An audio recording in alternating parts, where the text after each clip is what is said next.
হরে কৃষ্ণ। বৈষ্ণব সঙ্গ লাভের উপকার কি? অনেক সৌভাগ্যের ফলে ভগবানের কৃপায় জীবের সংসার বাসনা দুর্বল হয় তখন সাধুসঙ্গের প্রতি স্পৃহা জন্মে। সাধুসঙ্গের ফলে জীব তার সমস্ত কর্মবন্ধন থেকে মুক্ত হতে পারে। তাই শ্রীল ভক্তিবিনোদ ঠাকুর তার উপদেশাবলীতে বলেছেন যে তীর্থফল সাধুসঙ্গে অন্তরঙ্গ, শ্রীকৃষ্ণ ভজন মনোহর, যথা সাধু তথা তীর্থ, স্থির করি নিজ চিত্ত, সাধুসঙ্গ কর নিরন্তর। যে তীর্থে বৈষ্ণব নাই সেই তীর্থে নাহি যাই, কি লাভ হাটিয়া দূরদেশে। যথায় বৈষ্ণবগণ সেই স্থান বৃন্দাবন, সেই স্থানে আনন্দ অশেষ। অর্থাৎ যেখানে বৈষ্ণব বৃন্দ নেই, ভগবানের ভক্ত নেই, সেই স্থান তীর্থস্থান হলেও সেখানে আমাদের গিয়ে কোনো লাভ নেই, বেকার। কিন্তু যেটাই বৈষ্ণবগণ সেই স্থান বৃন্দাবন।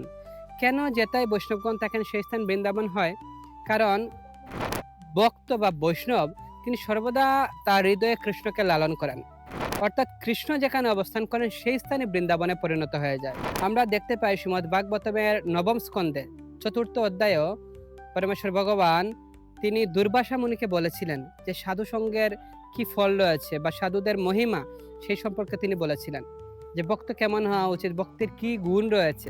তাই সাধুসঙ্গ সর্বশাস্ত্রে কয় লবমাত্র সাধুসঙ্গে সর্বসিদ্ধি হয়। যখন আমরা ভক্তের সঙ্গ করব তখন আমরা ভগবান সম্পর্কে জানতে পারবো, কারণ ভক্ত আর ভগবান তারা অন্তরঙ্গভাবে কানেক্টিং আছেন। কারণ তিনি সর্বদা নিরন্তর তিনি কৃষ্ণ চিন্তায় আছেন, কৃষ্ণ ভাবনায় আছেন। কারণ ভক্তের কাছে গেলে আমরা ভগবানের মহিমা সম্পর্কে জানতে পারবো। তাই শিল প্রভুপাদ তিনি তার প্রত্যেক মন্দিরে সকালে ভাগবতম এবং বিকালে ভগবত গীতা পাঠের আয়োজন করেছেন। তাই প্রত্যেক স্কুল মন্দির সেটা হয়ে থাকে। যখন আমরা ভক্তের কাছে যাব তখন শাস্ত্র সম্পর্কে জানতে পারবো, ভক্তের মহিমা সম্পর্কে জানতে পারবো। এটাই হচ্ছে বৈষ্ণব সঙ্গ লাভের উপকার। যদি আমরা বৈষ্ণব সঙ্গ না লাভ করি তাহলে আমরা ভগবান সম্পর্কে কখনোই জানতে পারবো না, ভগবানকে উপলব্ধি করতে পারবো না। তাই যদি আমাদের মানব জীবন সার্থক করতে হয় তাহলে অবশ্যই আমাদেরকে বৈষ্ণব সঙ্গ বা সাধু সঙ্গ করতে হবে। হরে কৃষ্ণ।